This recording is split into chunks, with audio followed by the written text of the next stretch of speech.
Trabalhando um outro aspecto dentro da estrutura basilar da proposta de indicadores de qualidade, precisamos trabalhar um pouco a ideia da compreensão conceitual.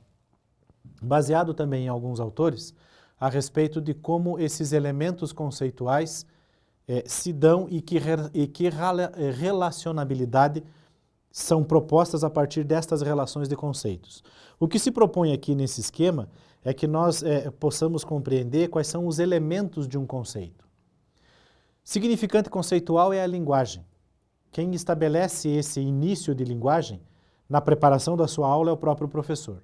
A partir do momento em que ele faz esse estabelecimento, o seu planejamento, esta representação da linguagem que ele está utilizando durante a aula, no início da aula, até que o aluno absorve, comece a entender e discutir e perceber a noção da aula, é arbitrário ao aluno, até porque não foi o aluno quem preparou a aula. Quem preparou a aula, estabeleceu uma relação de linguagem, é o professor em si. Ela passa a ser incorporada pelo aluno à medida em que a gente ajuda, facilita, constrói a ideia do conhecimento. Vamos ver quais são os outros elementos porque chegaremos a essa noção. Que linguagem utilizamos? Por imagens, sons, estruturas semânticas, ou seja, todas as formas que possamos nos expressar. São representações simbólicas, então, e que estruturam as situações. Essencial ao trabalhar com conhecimentos é o conceito de situação. Situação é a situação em si da sala de aula. Como é que eu desenvolvo a minha aula? Como é que eu dou a minha aula? Que dinâmica eu proponho? Que relações entre o conhecimento e o emocional são estabelecidas? Que interpretações são dadas, debates, discussões, enfim, durante toda a aula? Essas situações, a princípio, a partir dessa primeira linguagem, ainda são representações externas ao aluno. Ele não sabe exatamente qual é o passo a passo da aula, à medida, só vai descobrindo à medida em que interage. As situações precisam ser planejadas, criadas, prospectadas, na condição de uma associação progressiva de domínio do conhecimento. Portanto, uma aula precisa ter um início, meio e um fim, nessa razão da discussão conceitual, onde a situação de sala de aula leve o aluno a entender o que ele sabia, referente conceitual, e o que ele está compreendendo, atribuição de sentidos. Esse debate é que nós, professores, precisamos compreender da fala dos alunos, à medida em que eles também são autores durante as aulas, dizendo o que estão entendendo, para que possamos compreender quais são as suas relações internas, qual é a sua condição idiosincrática de conhecimento, o que ele sabe, para que então nós possamos começar a interpretar que relações ele sabe sobre a linguagem, o significante conceitual que trabalhamos na aula, e então, entre o que ele sabe, o referente conceitual, e aquilo que eu preciso ensinar, que são os significados, nós propomos aqui uma relação de negociação, uma relação de diálogo. Que diálogo é esse? Esses significados precisam fazer parte da nova condição de representação interna do aluno, a tal ponto em que possamos estabelecer uma conexão, um diálogo, uma relação dialógica, dialética entre o homem e o mundo, ou seja, aquelas representações externas do planejamento da aula, aquelas interpretações realizadas pelo aluno durante a aula. Qual é o nosso objetivo? A partir de uma boa linguagem significante e conceitual, propor boas situações de aula que provoquem associações progressivas de conhecimento a partir de um referente conceitual, onde o aluno explicite o que está entendendo, ou seja, o que ele sabe e aonde ele está chegando. A partir disso, podemos entender novos significados no raciocínio do aluno e estabelecer essa relação entre o que eu estou explicando, o objetivo da aula, a pergunta da aula e o que o aluno sabe. Essa ponte cognitiva, a relação de conceitos consegue estabelecer, diferente do trabalho que se faz só por definições, né? Essa condição das funções cognitivas, percepção, memória, categorização, inferências dedutivas, generalizações, comparações pelo raciocínio analógico, compreensão, síntese e explicação, esses 9 pontos, estruturam-se a partir da mediação de uma linguagem. É importante aqui entendermos algumas questões de mediação por linguagem e pensamento e lermos alguma obra a respeito de Vygotsky que fala sobre pensamento e linguagem, Vygotsky e Luria. Dessa maneira, mediados pelo pensamento e linguagem, trabalhamos uma prospecção, uma projeção, uma metodologia mais efetiva do ensino e da aprendizagem. Vamos relacionar as coisas agora. A situação de sala de aula com esses elementos conceituais. A situação de sala de aula é o que eu preparo para poder explicar um conteúdo. Então eu entro em sala nestas condições. Essas situações e o conteúdo que eu estou trabalhando, a princípio, para o aluno são representações externas ao seu raciocínio. Mediados por uma linguagem, a tal ponto que nós possamos, a partir deste significante linguagem, atingir a estrutura cognitiva do aluno, ou seja, provocar a sua inteligência, provocar o seu raciocínio sobre. Neste sentido, a linguagem precisa fazer o aluno perceber do que está conversando, então elevamos o nível do diálogo, estamos conversando de um ponto específico, e ativando a sua memória. Essas condições de percepção e de ativação de memória estão presentes na estrutura cognitiva e ordenam a ideia de todo o conhecimento que ele tem prévio sobre o que está tentando se discutir. Todas essas condições de conhecimento estão nas suas teias representacionais, ou seja, todas as ideias gerais que ele tem. Porém, precisamos, para discutir este conteúdo nesta situação, ideias específicas. Esses são, então, os seus subsunsores. Aquilo que o aluno sabe, aquilo que falamos agora há pouco, que são os seus referentes conceituais. A utilização dos subsunsores, aquilo que ele sabe, estabelecendo como base para uma nova assimilação, num movimento progressivo de domínio conceitual, facilita as inferências dedutivas. Da seguinte forma: à medida em que categorizamos, compreendemos aonde podemos utilizar e de que forma as classificamos. Nós fazemos isso utilizando noções de comparação. Aonde isso, onde aquilo, também para cá, também para lá, serve aqui, serve ali. Categorizar e comparar não se consegue estabelecer sem eu conhecer o que é o específico e, ao mesmo tempo, a partir das especificidades, onde mais eu posso trabalhar, aonde mais eu posso usar esses conceitos, aplicar esses conceitos. Lembrem que conceitos não são certos ou errados, são pertinentes e aplicáveis, não são verdadeiros ou falsos, aliás, são pertinentes e aplicáveis. A partir, então, dessas inferências dedutivas, qual é a compreensão que se faz? Que síntese é essa a partir da compreensão? E então eu posso estabelecer uma explicação. Essa explicação que o aluno me dá é a sua atribuição de sentido. Este sentido está em sintonia com os seus pensamentos e está próximo ao significado, ou seja, o objetivo científico da aula? Se sim, nós temos aqui boas relações com a representação externa. Se não, nós precisamos retomar desde o ato da linguagem, perpassando pelos objetivos até as situações finais de sala de aula, para que o aluno então compreenda aquilo que se quer explicar. Esse processo todo ocorre simultaneamente. Não é separado, não é didaticamente separado. Tudo isso é ao mesmo tempo.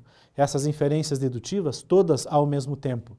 Essas subsunções, ideias que os alunos têm, precisamos então provocar pela linguagem uma noção na sua inteligência que busque aquilo que ele sabe sobre o que se está discutindo.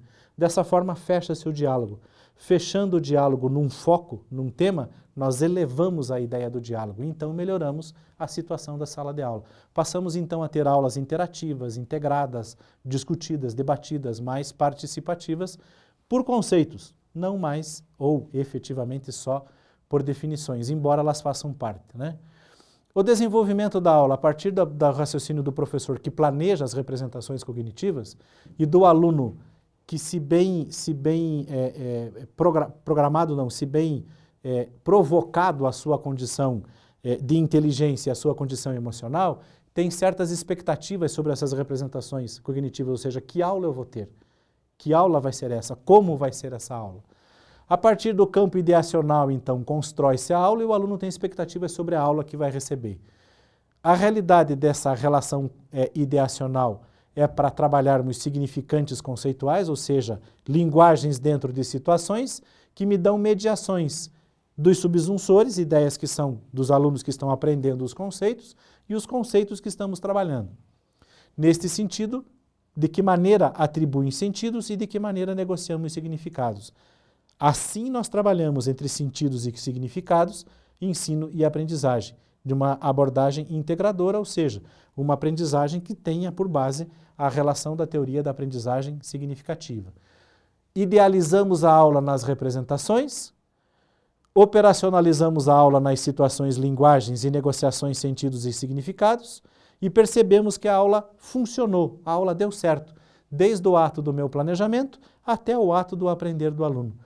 Sempre lembrando, um domínio progressivo de conhecimentos. E isso é um processo procedimental. Terminou a aula, eu vou ter aqui uma nova estrutura de planejamento, eu espero que o meu aluno tenha uma nova estrutura de expectativas. Isso mexe com a razão um pouco emocional e faz com que ele queira aprender mais. Essencialmente, que ele queira perguntar mais. Essa é a ideia básica. O que tanto tem numa aula? Primeiro ponto.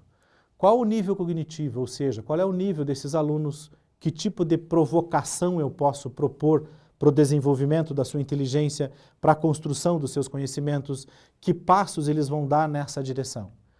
Qual é o perfil socioeducacional dos alunos? É importante conhecermos a realidade da escola, a realidade dos alunos, como eles trabalham, como eles pensam, o seu meio social. Isso facilita interpretarmos o nível cognitivo e facilita interpretarmos um outro item essencial, que são as relações interpessoais. Isso facilita muito o processo da negociação durante a sala de aula, durante a aula. Normas e condutas. É muito importante lembrarmos que normas e condutas de regulamentos, regimentos, não necessariamente são as únicas normas que se estabelecem nos meios sociais. Cada sala de aula é uma microsociedade. Dentro dessa microsociedade eu tenho grupos, tenho nichos. Existem normas e condutas entre essas relações.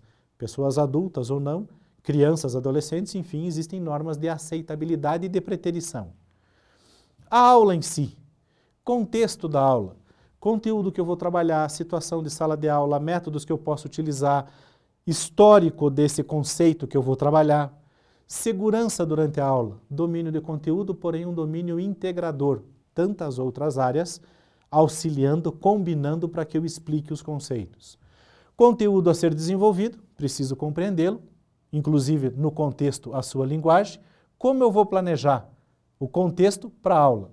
Que teorias e métodos, técnicas e recursos, formas de apresentação de aula eu utilizo para que este contexto, essa situação se desenvolva, aconteça, ou seja, para que a aula realmente seja funcional, desde o planejamento até a interpretação final e sentidos que os alunos me dão.